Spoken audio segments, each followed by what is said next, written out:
मंदिरों में हमारी आस्था हो सकती है, हम मंदिर में पूजा करेंगे, हम मंदिर में पूजा करेंगे, लेकिन वह पूजा नहीं करेंगे जो टेंट से राम को लाके बैठा दिया गया है। टेंट वाले राम को नहीं, कबीर साहब ने कहा था, आपने अच्छा सवाल किया, कबीर साहब ने कहा था राम चार हैं, एक राम दशरथ का बेटा, एक राम दशरथ का बेटा, एक राम है घड़घड़वासा, एक राम है शकल पसारा, एक राम है जगत से न्यारा।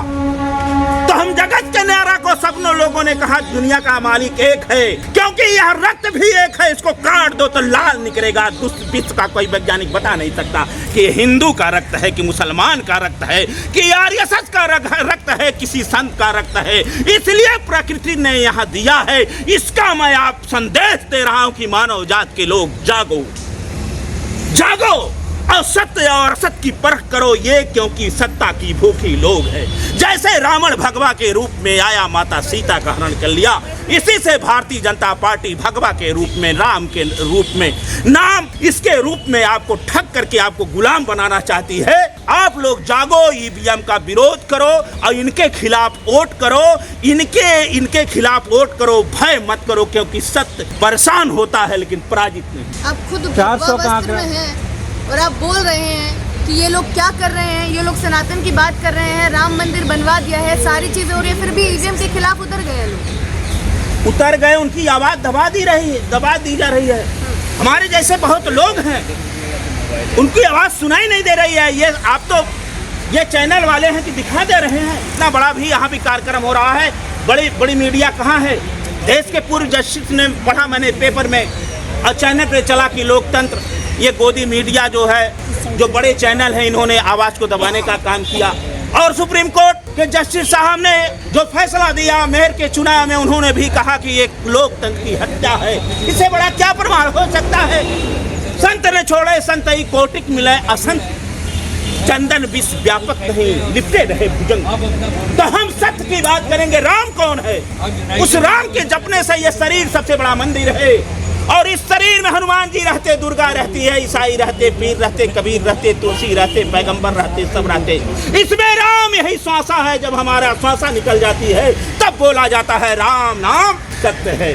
इसलिए मैं ये संदेश देना चाहता हूँ और दे रहा हूँ। इसके लिए अभियान भी छेड़ूंगा जहाँ भी मेरी सामर्थ्य हो, क्योंकि इस रूप में इतना नफरत हो गया। मैं यहीं आया तो लोग देखे कि ये लग रहा भाजपा का कोई एजेंट है। लेकिन भाजपा नारा लगा रही है कि 400 सीटें जीतने जा रहे हैं। इसलिए वो 400 सीटें नहीं बोली है, 400 पार बोली है। सीट का नाम नहीं लिया। अगर ये हो गई तो डीजल 400 पार होगा, पेट्रोल 400 पार होगा, कड़ुआ तेल 400 पार होगा, रिफाइंड 400 पार होगा, गैस सिलेंडर 4000 पार होगा। इसको समझो, जो भाजपा कहती है वो करती नहीं, जो करती है वो कहती नहीं। और ईवीएम हटा दो, मेरा दावा है कि 40 पार नहीं होंगे भारतीय जनता पार्टी के लोग, अगर राम वाले हैं, सत्य राम वाले हैं। राम एक व्यक्ति के कहने से सीता माता का वनवास कर दिया था। इतनी जनता, इतना जनमानस आपको, क्योंकि अगर 1 करोड़ में मान लिया जाए 40 लाख आपको वोट दिए, आप उसी पे सरकार बनाते हैं, तब भी तो 60 लाख आपके विपक्ष है। अगर विपक्ष का ईवीएम हटा दो, आप राम के मानने वाले हो, राम के पद चिन्हों पे चलने वाले हो, आप सच्चे सनातनी हो।